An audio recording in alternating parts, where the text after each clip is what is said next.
always amazed me is how in agreement I am with the vast majority of your views. I think the one lingering question is, are there any analogs through history where a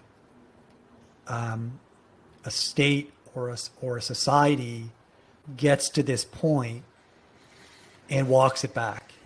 There are lots of examples. The 1930s would be an example, right? So we made a fundamental choice that we were going to behave differently in the 1930s. We dramatically expanded the social safety net. We broke significantly from the corporate sector in terms of but that was, I'm sorry, let me clarify. Without a major catalytic event. No, of course not, because who would make substantive change without a major catalytic event, right? Yeah. And so part of what I'm actually trying to, this is why you hear me emphasize the dynamic that exists where the markets are deeply, deeply unhealthy, but they are increasingly being used as an indication of the expectations channel and a symbol of the healthiness of the society, right? Because the S&P 500 is up or the NASDAQ is up, therefore things are going well. No, things are going terribly. And there's actually an alternate explanation that has nothing to do with Fed printer goes burr, although I do think that the response function creates this complementary versus substitute dynamic that expands the demand for financial assets. But the dynamics of the growth of passive, which you hear me talk about over and over and over again, are increasingly breaking markets away from the expectations channel.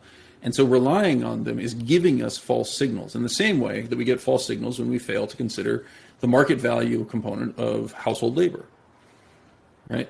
The worse our systems are, the less effective we're going to become.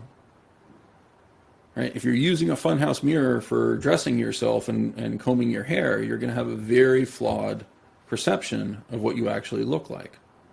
Yeah, I mean, I think what you're saying is that markets at the moment, and I'm not sure when we can manifestly say that the sign flipped, but at the moment, the health of markets are an inverse signal of the health of the economy.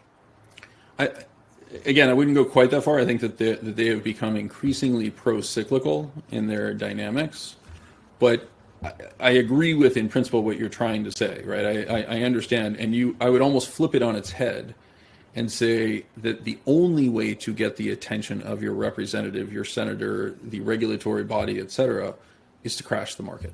Agreed.